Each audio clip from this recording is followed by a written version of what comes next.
Hi everyone, number one Marmaduke fan here with a review of Batman Teenage Mutant Ninja Turtles Adventures #1. I got the 2 incentive covers from Westfield Comics Shop. I just shot a completely separate video where I talked about the covers for this comics. I kind of made fun of how they had about 20 different variant covers for this story, and then I did a compare contrast for things I liked and things I didn't like, and the multiple covers they did for this series. I then offered this one as the prize for that first video.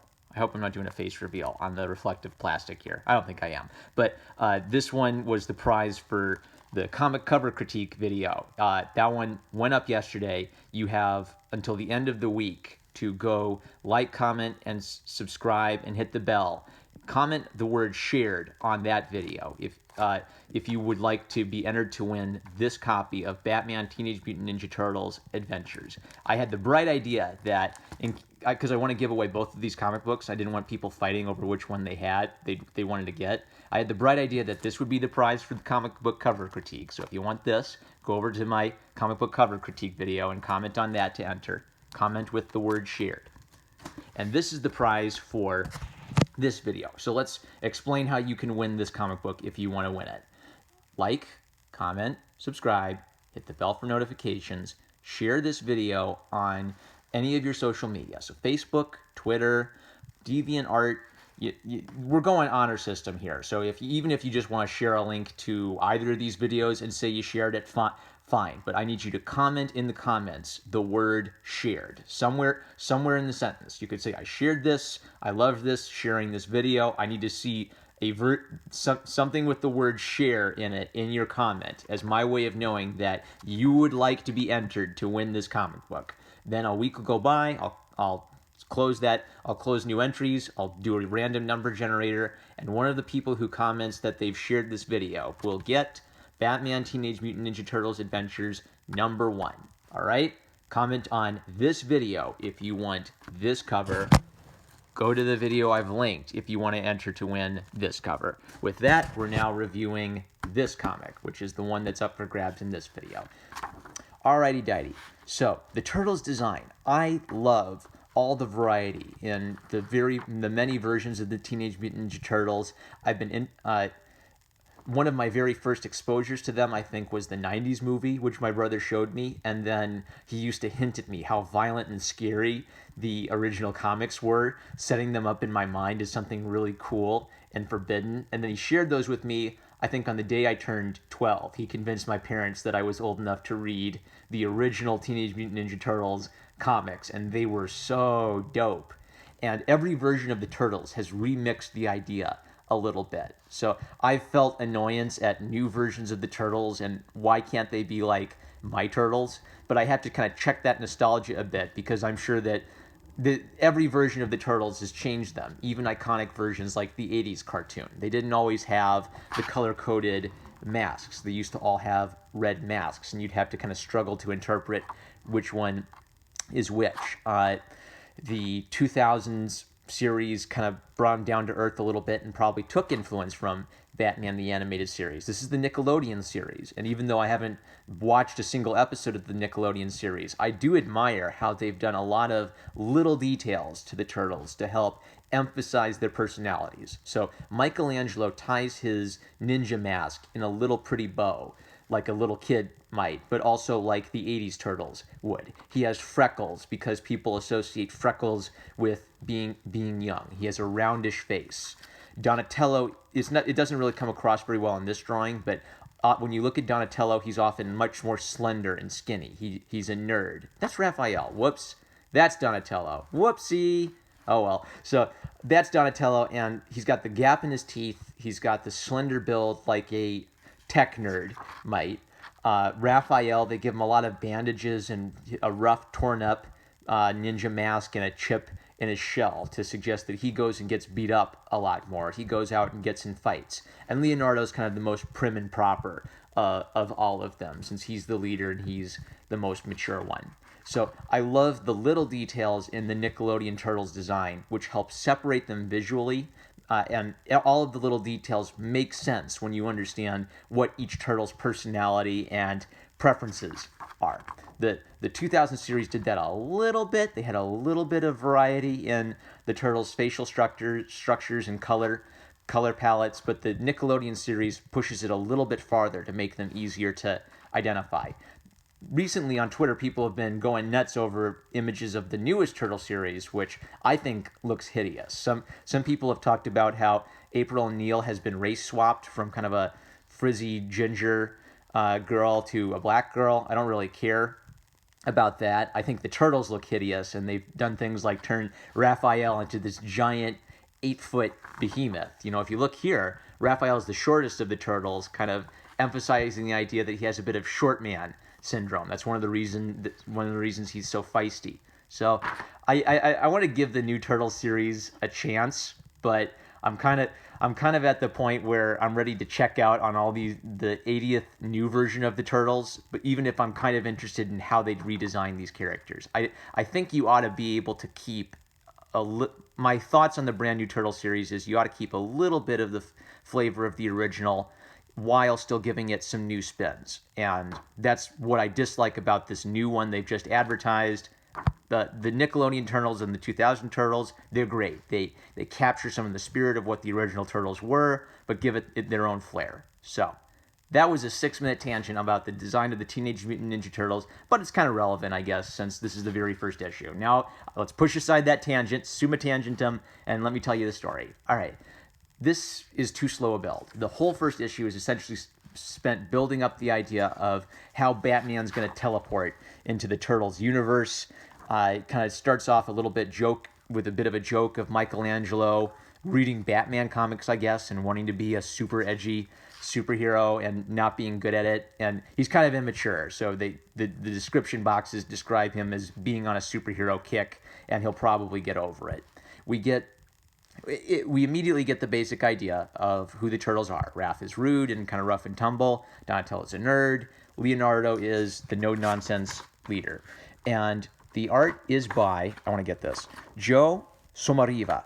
Joe Somariva, this is great art. He is managing to capture the idea of the animated series and the Turtles characters, but he's drawing it in his way so that it doesn't just look like copying Bruce Timm's drawing style, or it doesn't just look like copy-pasted scenes out of a Batman the Animated Series episode. This is a dynamic, comic booky Batman who I can take one look at and say, that looks a lot like Bruce Timm's Batman, but he looks good. He looks like he fits in with this world. It's copying the good stuff out of Bruce Timm so you can evoke it, but still using your own style and pushing it to the max to make Batman look cool, to make the scenery look cool, to help him fit with the world. But look, I noticed that Batman has the very streamlined knuckles that I used to have a Bruce Timm Batman Animated Series drawing book, and they made a point of pointing out how streamlined the style was while teaching kids to draw it. But other characters will have knuckles. Batman's the most streamlined and Bruce Timmy part of the art of this world. So Batman's doing some cool investigating and runs into Two-Face. I thought it was kind of a cheap gag that Two-Face is watching a My Little Pony cartoon, like out of Teen Titans Go. They're trying to reinforce the idea of like the pleasant, good side of him, and the evil side of him is interested in war. But it kind of comes off as a cheap gag at the expense of Harvey Dent. Harvey Dent is the good side of Two-Face, but that doesn't necessarily mean he watches bright and chipper pony cartoons, you know? So they're building the idea of this pink triangle. It's actually really well done. The pink triangle is used several times just as kind of this ominous symbol that they're looking at and thinking about and is mysterious. And eventually this becomes the portal between the worlds, between Batman and the Turtles. I wouldn't have cared if they just had Batman travel to New York and run into the Teenage Mutant Ninja Turtles. They're already both fantasy characters. I don't need to worry about where this exists in continuity. I could just accept that that's Batman, that's the Turtles, they're going on an adventure together. I don't need to know if every detail of their universes are consistent with one another. Tell us a brand new story, and you don't have to waste time on 20 pages of the portal between worlds opening up. So one of the things I do not like about this Nickelodeon Turtles is they have Donatello being attracted to April O'Neil like a kid, like a little kid's crush, and they're turtles. So if you are going to ship Donatello and April O'Neil, help give me something which makes this not feel like bestiality and makes this feel like it's something that could actually make sense in their world. Because if I'm wondering why the heck is a turtle attracted to this teenage girl, she's probably going to wonder those things too.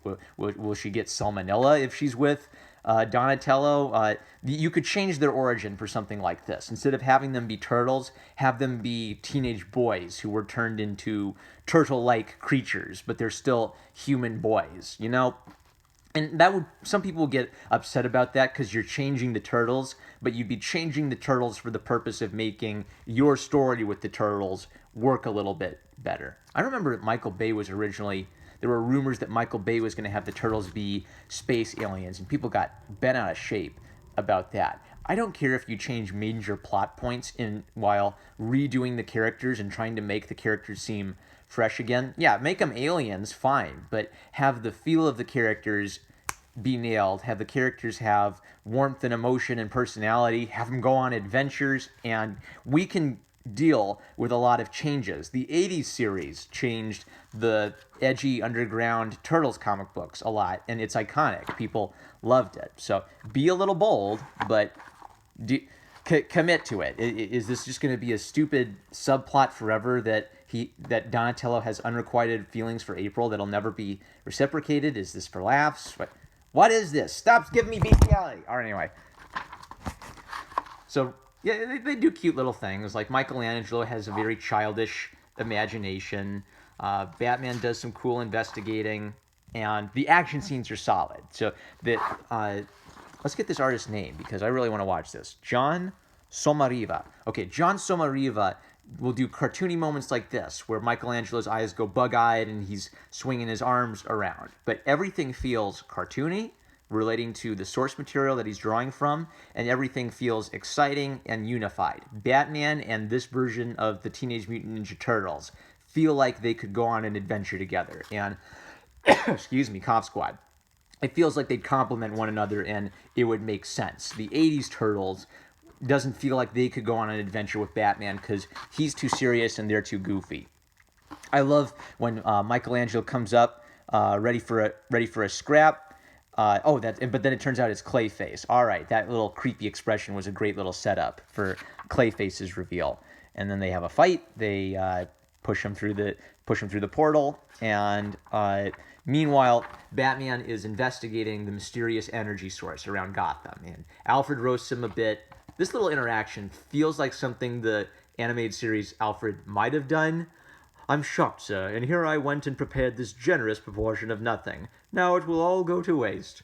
Yeah, the animated series version of Alfred would roast and tease Batman a lot, so I chuckled at that.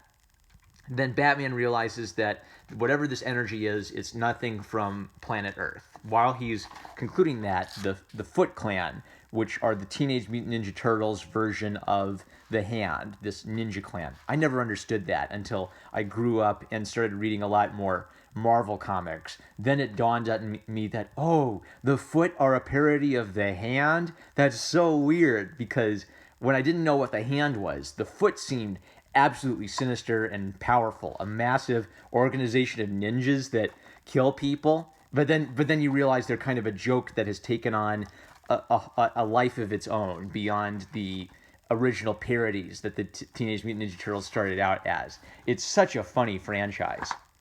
And then it gives us Joker and Harley right at the end.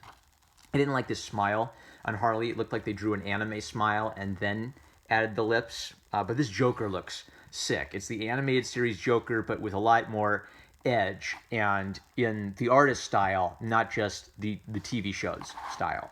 And this looks awesome. A very Bruce Timm style Harley Quinn sitting on April O'Neil and all these stuffed animals. So sick. I love the art for this, so I'm definitely going to go check out the rest of the series. I wasn't too happy that they spent the whole first issue just pumping it all up.